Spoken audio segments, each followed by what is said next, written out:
Ողջույն սիրելի ընկերներ, այսօր խոսելու ենք 2025 թվականի դեկտեմբեր ամսվա կանխատեսումների մասին, որոնք վերաբերում են մեր շատ սիրելի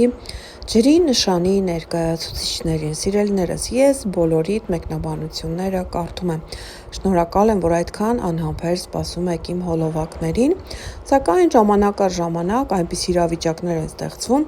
երբ ես պարզապես չեմ կարողանում տեղավորվել ժամանակի մեջ եւ ուստի ինչ որ նշանի հոլովակներ հնարավոր է, որ որոշակի ամիսների ընթացքում բաց թողնեմ։ Եվ այս անգամ իհարկե խոսում եմ ջրի նշանի ներկայացուցիչների մասին, ինչը նշանակում է, որ նրանք դեկտեմբերին պարտադիր ներկա են։ Դե ինչ, սիրելիներս, մեր առաջին ջրի նշանը մեր շատ սիրելի, բարի, համբերատար եւ կարելի ասել ընտանիք սիրող խեցգետիններն են։ Սիրելի խեցգետիններ, դեկտեմբեր ամիսը լինելու է բավականին հետաքրքիր ամիս եւ այստեղ առավել եւս ուրեմն շեշտադրված կլինի ամսվա վերջը, երբ որ մոլորակների տրամադրությունները կփոխվեն, նրանք կփոխեն իրենց նշանը, դրանով իսկ ազդելով այն ամենի վրա, ինչը կկատարվի ձեր շրջապատում։ Եվ հիմնականում ամսվա վերջը առավել հաջող է ձեզ համար, քանի որ այստեղ բացասական էներգիաներ չունենք։ Դե ինչ սիրելիներս, դեկտեմբերի 4-ին տեղի է ունենում լիալուսին ձեր 12-րդ ոլորտում։ Սիրելի խեցգետիններ, մենք գիտենք, թե լուսինը իր փուլերով որքան ուժգին է ազդում խեցգետինների ներաշխարհի վրա, եւ այս լիալուսինը բացառություն չի կազմում, այն ազդում է ձեր հենց ներաշխարհի, այսինքն այն փակ ոլորտի վրա, որը ներկայացնում է 12-րդ ոլորտը։ Սա մեր վախերն են, մեր հույզերն են, մեր երազներն են, ինչու՞ չէ նաև 12-րդ ոլորտը կարող է կապված լինել օտար երկիր մեկնելու ծրագրերի հետ եւ նաև այստեղ գաղտնիքների հետ է։ Սիրելիներս, եթե դուք ունեք գաղտնիքներ եւ չեք ցանկանում, որ դրանք բացահայտեն, ապա շատ ուշադիր եղեք, որպեսզի դեկտեմբերի 4-ի մոտակա օրերին այս լիալուսնի ժամանակ ինչ որ մեկը չբացահայտի ձեր գաղտնիքը, կամ հակառակը, այստեղ հնարավոր է, որ դուք ինչ որ մեկի դիմակը պատռեք եւ իմանաք, թե նա իրականում ինչ է շնչում ձեր հանդեպ։ Այստեղ այս լիալուսնի օրերին նաև հնարավոր է, որ դուք բավականին գունավոր եւ մի փոքր էլ ենթադրենք մղձավանջային երազներ տեսնեք, պետք չէ վախենալ, այս լիալուսնի ազդեցությունն է ձեզ վրա։ Ամսի 6-ին Մերկուրի մոլորակը ձեր 5-րդ ոլորտից շատ լավ տրին ասպեկտ է կազմում Յուպիտերի հետ ձեր առաջին ոլորտում։ Սիրելի խեցգետիններ, Յուպիտերը որքան ժամանակ է ձեր առաջին ոլորտում է եւ դեռ պատրաստվում է այնտեղ գտնվել մինչեւ 2026 թվականի հուլիս ամիսը եւ նշանակում է պետք է օգտվել Յուպիտերի տրված բարիքներից եւ առավել եւս այն ժամանակ, երբ Յուպիտերը ունի որևէ դրական ասպեկտացիա այլ մոլորակի նկատմամբ, այնպես որ ամսի 6-ը հոյակապ օր է երեխաների հետ կապված հարցերը քննարկելու, հաջող լուծելու համար, ինչու՞ չէ նաև այնպիսի աշխատանք գտնելու, որը դուք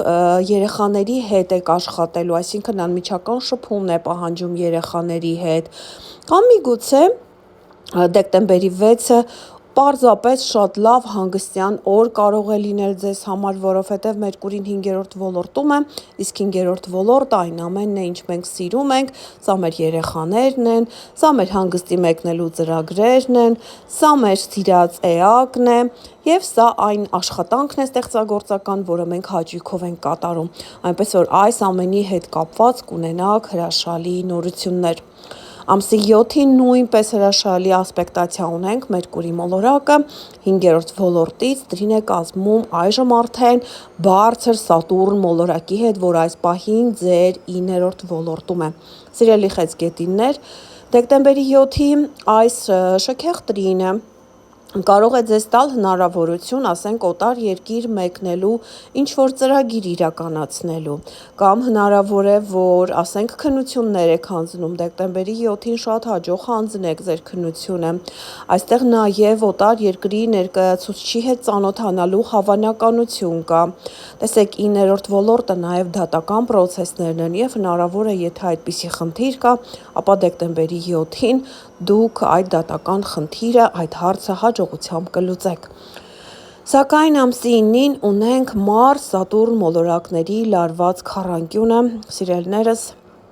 Սատուրնը այստեղ լարված ասպեկտացիայի մեջ է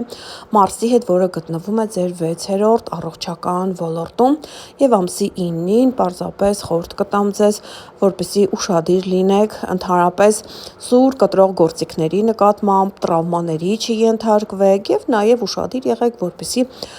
ինչ որ վիրուս չկպնեք, որովհետեւ Մարսը նաեւ տենդ եւ բարձր ջերմություն է նշանակում։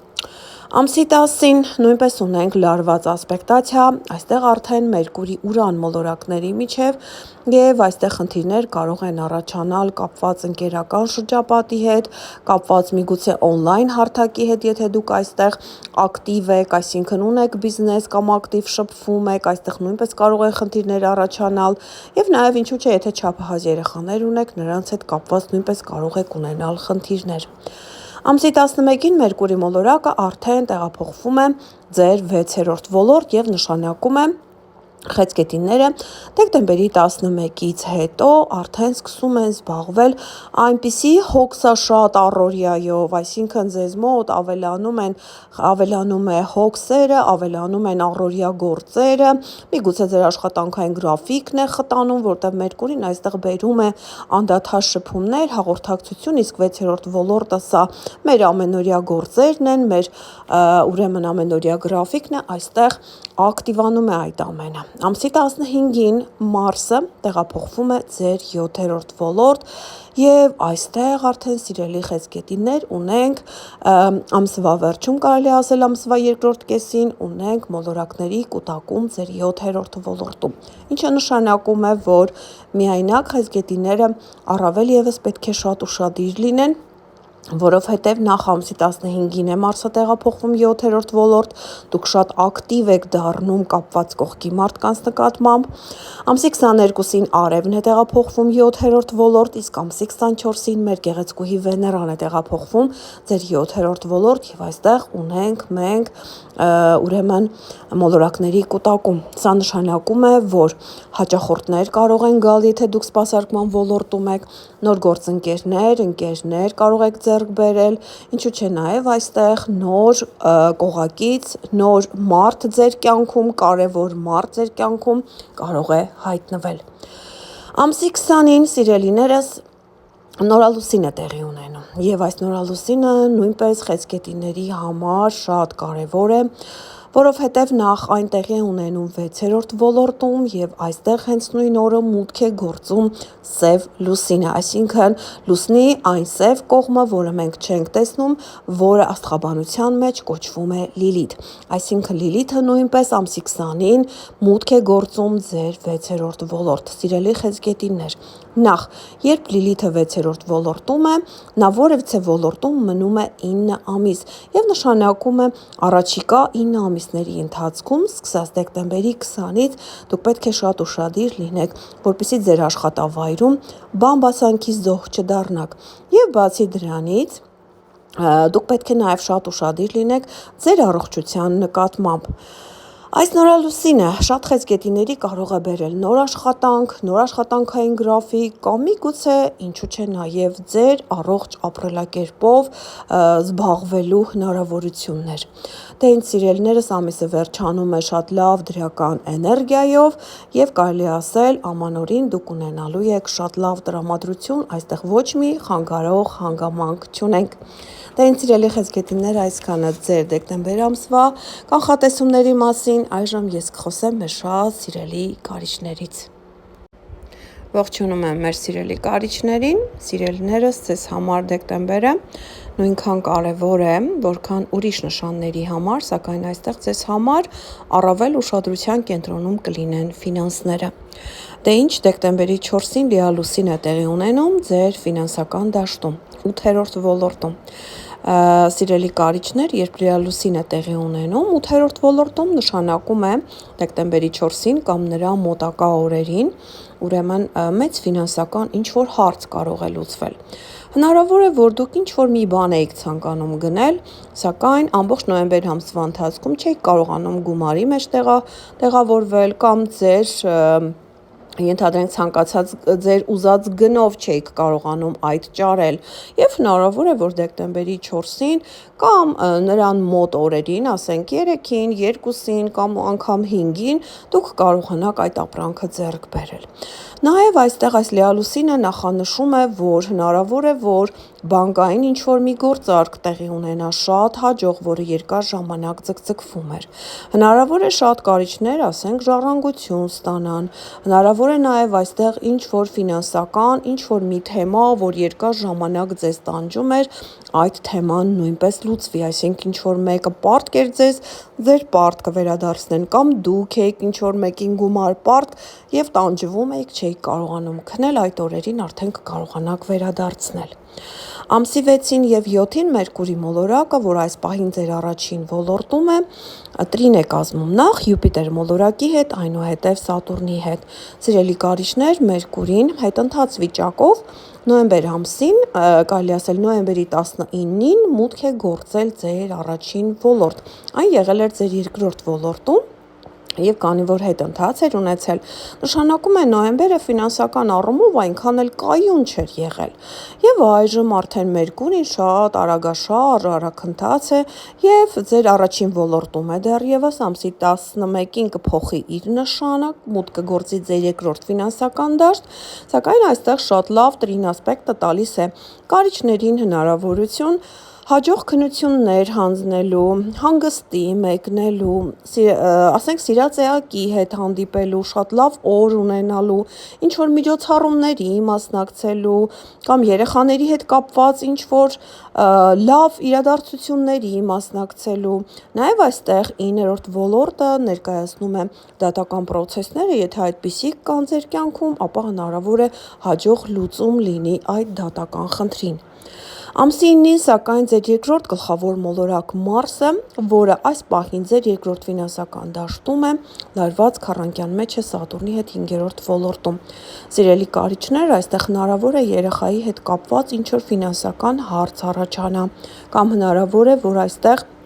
ինչ-որ ֆինանսների շուրջ վիճեք ձեր մտերիմ մարդկանց հետ։ 5-րդ ոլորտը նաև սիրած էակն է, եւ հնարավոր է, որ այստեղ նրա հետ կապված նույնպես ունենաք խնդիր, որը ձեր ֆինանսներին է վերաբերում։ Ամսի 10-ին Մերկուրի մոլորակը առաջին ոլորտից ընդդիմություն է կազմում Ուրանի հետ, ձեր 7-րդ ոլորտում։ Սիրելի կարիճներ, Ուրանը վերջին անգամ կարելի է ասել ձեր կյանքում վերջին անգամ մուտք է գործել ձեր 7-րդ ոլորտ եւ պատկերացնում եմ թե որքան արդեն հոգնել եք Ուրանի ցնցումներից եւ նոյեմբերի 8-ից Ուրանը մուտք է գործել այստեղ հետընթացով այն դուրս կգա միայն 2026 թվականի ապրիլին եւ այսինքն մեզ մնացել են ընդամենը մի քանի ամիսներ, որպեսզի դիմանանք Ուրանի ցնցումներին եւ Ուրանը գտնվելով 7-րդ ոլորտում այստեղ լուրջ խնդիր կարող է դառնալ ձեր եւ ձեր հաճախորդի միջև ուշադրությունը կենտրոնացնում եք ամսի 10-ի վրա, որովհետեւ այս ասպեկտացիան արագաշարժ Մերկուրիի միջոցով է լինում եւ այն շատ արագ նաեւ կազմալուծվում է, այսինքն այն երկար չի պահպանվում երկնքում։ Ուշադիր եք լինում ամսի 10-ին, որպեսզի չվիճեք ձեր սիրելի մարդու հետ, ձեր հաճախորդի հետ, ձեր ընկերոջ, գործընկերոջ հետ եւ այսօրը չունենաք խնդիրներ ձեզ հոգեհարազատ մարդկանց հետ։ Ամսի 11-ին արդեն Մերկուրին փոխում է իր նշանը եւ մուտք է գործում երկրորդ ֆինանսական դաշտ, ինչը նշանակում է, որ կարիճները ամսի 11-ից հետո սկսում են մտածել, արդեն խոսել եւ շփվել զուտ այն թեմայի առումով, որը վերաբերում է իրենց գրպանին, այսինքն դուք նոր եկամտի աղբյուրներ եք փնտրում։ Քանի որ այստեղ ամսի 20-ին մենք ունենք նաեւ նորալուսին ձեր երկրորդ ֆինանսական դաշտում, որը նշանակում է, որ չի բացառվում, որ ամսի 20-ից հետո առավել եւս ձեր կյանքում հայտնվեն նոր եկամտի աղբյուրներ, կամ միգուցե նոր աշխատանք ձեզ առաջարկեն, կամ ձեր աշխատավարձը բարձրանա, կամ լրացուցիչ ինչ-որ կողքից գումար աշխատելու հնարավորություն ստեղծվի։ Ամսի 15-ին Մարսը արդեն տեղափոխվում է երրորդ ոլորտ, սիրելիներս, այստեղ արդեն աստիճանաբար ունենալու ենք մոլորակների կուտակում, քանի որ ամսի 22-ին Արևը նույնպես տեղափոխվում է երրորդ ոլորտ, իսկ ամսի 24-ին Վեներա մոլորակն է տեղափոխվում ձեր երրորդ ոլորտ։ Մարսը իդեպ նշեմ, երրորդ ոլորտում լինելու է ամբողջ հունվար ամսվա ընթացքում, եւ այստեղ Մարսը իրեն շատ ուժեղ է զգում եւ շատ կարիճների մոտ միգուցե ցանկություն կառաջանա մեքենա գնելու կամ վաճառելու, կամ ինչ-որ դասընթացների մասնակցելու, կամ ինչ-որ փաստաթղթային հարցեր կարգի բերելու, Մարսը ձեզ տալիս է ակտիվություն այդ ամենը անելու համար։ Իսկ երբ ամսի 24-ին Վեներան է մուտք գործում ձեր երրորդ ոլորտ, սիրելիներս, այստեղ դուք հնարավոր է, ասենք, մասնակցեք դասընթացի եւ այդ դասընթացի ընթացքում, ասենք, սիրահարվեք ինչ-որ մի հետաքրքիր մարդու, որը նույնպես այցելում է այդ դասընթացին։ Նաեւ այստեղ ճամփորդությունները, հաճելի ճամփորդությունները չեն բացառվում։ Սակայն ամսի 20-ին Սև լուսինը, Լիլիթը, նույնպես մուտք է գործում ձեր երկրորդ ֆինանսական դաշտ։ Սիրելի կարիճներ, Լիլիթը երկրորդ ոլորտում լինելու է շուրջ 9 ամիս եւ նշանակում է, որ որտեղ Լիլիթն է, այնտեղ շատ կա բամբասանք, շատ կա գայթակղություն, շատ կան կոնֆլիկտներ եւ երկրորդ ֆինանսական այդ ոլորտում, տեսեք, պետք է շատ ուշադիր լինեք։ Նախ նրա համար, որպեսզի գումար չկորցնեք, եւ երկրորդը, աշխատեք, սկսած դեկտեմբերի 20-ից ոչ մեկին պարտքով գումար չտաք, որովհետեւ դա հետո դառնալու է շատ լուրջ կոնֆլիկտի թեմա։ Եվ դուք ինքներդ էլ փորձեք այս ժամանակահատվածում ոչ մեկից գումար պարտքով չվերցնել։ Եվ բացի դրանից գնումներ կատարելիս միշտ ուշադիր եղեք, որպեսզի հետո չհիասթափվեք ձեր գնած ապրանքից, այսինքն չհամարեք, որ ձեր գումարը ջուրն եք լցրել։ Դե ինչ, սիրելիներս, այսքանը դեկտեմբեր ամսվա կանխատեսումների մասին։ Ուրեմն մեր հաջորդ ջրի նշանի ներկայացուցիչներն են մեր շատ սիրելի ձկները, այժմ ես կխոսեմ նրանց կանխատեսումներից։ Ողջույն, սիրելի ձկներ, այժմ խոսելու ենք ձեր դեկտեմբեր ամսվա կանխատեսումներից եւ այստեղ կարելի է ասել, որ դեկտեմբերը լինելու է բավականին լուրջ որոշումների ամիս,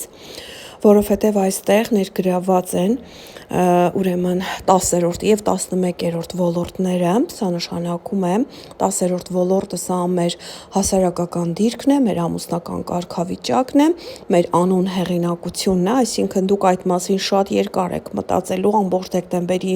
ընթացքում։ Եվ բացի դրանից ամսվա վերջում արդեն ունենք մոլորակների կուտակում 11-րդ ոլորտում, ինչը նշանակում է, որ երազանքները պետք է իրականանան։ Դե ինչ սկսենք ամենասկզբից, դեկտեմբերի 4-ին ունենք լիալուսին։ Այս լիալուսինը տեղի է ունենում ձեր 4-րդ ոլորտում։ 4-րդ ոլորտը, ինչպես մենք բոլորս գիտենք, սա մեր տունն է։ Մեր տան անդամներն են։ Մեր տան պատերն են, մեր անշարժ գույքն է, բնակության վայրն է։ Սիրելիներս, ինչ որ մի հարց կարող է լինել դեկտեմբերի 4-ին կամ նրա մոտակա օրերին ձեր տան պատերի ներսում։ Հնարավոր է լինի ինչ որ խնդիր ձեր տան անդամի հետ։ Հնարավոր է, որ դուք մինչ այդ վերանորոգում եք կատարում, ավարտում եք արդեն դեկտեմբերի 4-ին կամ նրա մոտակա օրերին, կամ հնարավոր է տան անդամներից մեկը դեկտեմբերի 4-ին կամ նրա մոտակա օրերին մեկնում է հեռու երկիր, այսինքն այստեղ նա ուրեմն դուրս է գալիս ընտանիքից։ Եվ բացի դրանից կարող է լինել նաև հակառակը, ինչ որ մեկը ամուսնանում է եւ տան մեջ նոր անդամ է ավելանում։ Այստեղ հնարավոր է նաև անշարժ գույքի հետ կապված ինչ որ փոփոխություններ լինեն, ասենք երկար ժամանակ դուք անշարժ գույք եք ուզում գնել եւ դեկտեմբերի 4-ին կամ նրա մոտակա օրերին ստացվի ձեր գնումը։ Ամսի 6-ին եւ 7-ին Մերկուրի մոլորակը, որ այս պահին ձեր 9-րդ ոլորտում է, տրին է կազմում Յուպիտերի եւ այնուհետեւ Սատուրնի հետ։ Սիրելի ձկներ, Սատուրն մոլորակը կարճ ժամանակով մինչեւ փետրվար ամիսը մուտք է գործել ձեր առաջին ոլորտ, որից հետո ձեզ կլքի եւ դուք կարելի է ասել մի փոքր կթեթևանաք ձեր էմոցիաներից, ձեր ճնշող սահմանափակումներից։ Սակայն այստեղ Մերկուրին 9-րդ ոլորտից տրին է կազմում Սատուրնի հետ ձեր առաջին ոլորտում, ինչը նշանակում է, որ շատ ձկների մոտ կարող են ստացվել գործարքներ այլ երկրների, օտար երկրների կազմակերպությունների կամ մարդկանց հետ։ Նաև այստեղ այս տրինի մեջ ներգրավված է Յուպիտեր մոլորակը, որը ձեր 5-րդ ոլորտում է։ Յուպիտերը ներկայացնում է այս պահին ձեր սիրած էակին կամ միգուցե ձեր երեխային և նրա հետ կապված նույնպես մեծ ուրախություն է սպասվում ձեզ դեկտեմբերի 6-ին և 7-ին։ Սակայն ամսի 9-ին պետք է լինել շատ ուշադիր, քանի որ Մարսը գտնվելով ձեր 10-րդ ոլորտում, այստեղ լարված քառանկյուն է կազմում Սատուրնի հետ ձեր առաջին ոլորտում։ Սիրելիներս, ամսի 9-ի այս լարվածությունը կարող է առաջացնել լուրջ խնդիր ձեր և ձեր կողակցի միջև, ձեր և ձեր ղեկավարի միջև, ձեր և ձեր գործընկերոջ միջև, այսինքն շատ ուշադիր եղեք, որպեսզի խնդրի մեջ չհայտնվեք և լուրջ կոնֆլիկտներ չունենաք։ Ամսի 11-ին արդեն Մերկուրի մոլորակը նույնպես մուտք է գործում 10-րդ ոլորտ և այստեղ ձկները կարելի ասել ամբողջությամբ տարված են այն ամենով, ինչը նրանց կարող է բարձրացնել նրանց վարկանիշը հասարակության մեջ, այսինքն միգուցե մտածում եք պաշտոնի բարձրացման մասին կամ աշխատանքի փոփոխության մասին, միգուցե այստեղ հնարավոր է, որ դուք ցանկանում եք տեղափոխվել այլ բնակարանում ապրել, այսինքն այստեղ 10-րդ ոլորտը նախանշում է, որ դուք կամ պետք է ամուսնանաք, որպեսզի տեղափոխվեք, կամ պետք է ձեր բնակարանը փոխեք այն պատճառով, որ դուք ավելի լավ բնակարանում եք ցանկանում ապրել։ Ամսի 15-ին Մարսը տեղափոխվում է ձեր 11-րդ ոլորտ։ Մարսը այստեղ շատ ուժեղ է, սիրելի ձկներ, և նշանակում է ամսի 15-ից հետո երազանքները, նպատակները պետք է սկսեն ի կատարածվել։ Մարսը շատ ակտիվ է 11-րդ ոլորտում։ 11-րդ ոլորտը ներկայացնում է մեծ ընկերական շրջապատը, օնլայն հարթակն է ներկայացնում, այստեղ Մարսը բերում է բավականին մեծ ակտիվություն, եթե դուք օնլայն բիզնես ունեք։ Նաև 11-րդ ոլորտը ներկայացնում է մեր նպատակներն ու երազանքները, և Մարսը ստիպում է մեզ շարժվել և ի կատարածել այդ ամենը, այսինքն տալիս այն ամբողջ էներգիան, որը մենք մինչ այդ չունեինք։ Ամսի 17-ին, սիրելիներս, նույնպես լարվածություն ունենք Արևի և Սատուրնի միջև, այստեղ նույնպես կարող է դեկտեմբերի 9-ի կոնֆլիկտը կրկնվել և դա կարող է ազդել մեր նյարդերի վրա, մեր հոգեվիճակի վրա, պետք չէ ուրեմն լարվել, պետք չէ կոնֆլիկտի մեջ մտնել, այլ պարզապես պետք է համբերել, սպասել, մինչև այդ օրը կանցնի։ Ամսի 20-ին ունենք նորալուսին կրկին 10-րդ ոլորտում, սիրելի ձկներ, տեսնում եք, թե որքան կարևոր է ձեզ համար 10-րդ ոլորտը, ուրեմն հատկապես դեկտեմբերի վերջում, երբ Լիլիթը, Սև լուսինը, նույնպես մուտք է գործում ձեր 10-րդ ոլորտ և այստեղ լինելու է 9 ամիս։ Սիրելի ձկներ, երբ Լիլիթը 10-րդ ոլորտում է, սա նշանակում է, որ մարդիկ բամբասում են ձեզանից։ Սա նշանակում է, որ մարդիկ դժգոհ են ձեր կարգավիճակից, այսինքն դուք այս ընթացքում ինչ գործողություններ որ կատարեք, ասենք ամուսնանաք, ամուսնալուծվեք, նոր աշխատանքի անցնեք, պաշտոնի բարձրացում ունենաք, այդ ամենը դուր չի գալու ձեր շրջապատում որոշ մարդկանց և դա շարժելու է նրանց կամ կարելի ասել նախանձը, կամ պարզապես նրանց թեմա է տալու բամբասանքի և դա անընդհատ ժամանակ առ ժամանակ ընկնելու է ձեր ականջը և Լիլիթը 10-րդ ոլորտում պարզապես հրահրում է, որպեսզի մարդիկ ձեզանից բամբասեն, դուք պարզապես պետք է անտեսեք այդ ամենը։ Ամսի 21-ին, սիրելիներս, Վեներա մոլորակը նույնպես ցավոք սրտի Սատուրնի հետ ունի լարված քառանկյուն և ամսի 21-ին հատկապես սիրելի մարդկանց հետ փորձում ենք կոնֆլիկտի մեջ չմտնել, որովհետև այս կոնֆլիկտը իրոք կկոտրի ձեր սիրտը, սակայն ամսի 24-ին Վեներան տեղափոխվում է 11-րդ ոլորտ և կարելի ասել դուք նոր տարին դիմավորում եք շատ մեծ ուրախությամբ, առանց լարված ասպեկտացիաների, քանի որ ամբողջ հունվար ամսվա ընթացքում Վեներան և Մարսը լինելու են ձեր 11-րդ ոլորտում։ Դե ինչ սիրելի ձկներ, այսքանը ձեր դեկտեմբեր ամսվա կանխատեսումների մասին, կհանդիպենք հաջորդ հոլովակում, առայժմ։